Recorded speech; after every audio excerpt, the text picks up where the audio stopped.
নমস্কাৰ সকলোকে। আৰু এয়া দেখিছেনে বাৰু আমাৰ গাঁত খনা হৈছে ঘৰৰ খুঁটা পুতিবৰ কাৰণে।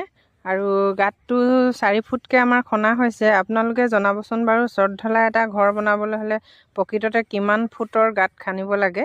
আমাৰ কিন্তু 4 ফুট খনা হৈছে। ভাবিলোঁ আপোনালোকৰ আগত ভিডিঅ'টো অকণমান দি দিওঁ।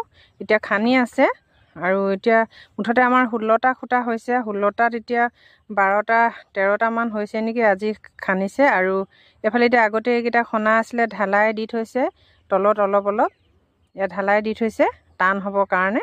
আপোনালোকে এনেধৰণে কৰে নকৰে জনাবচোন বাৰু।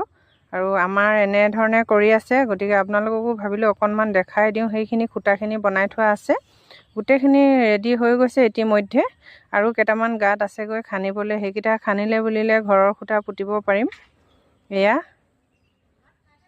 গতিকে আপোনালোকক অকণমান দেখাই দিলোঁ। এয়া দেখিছেনে বাৰু।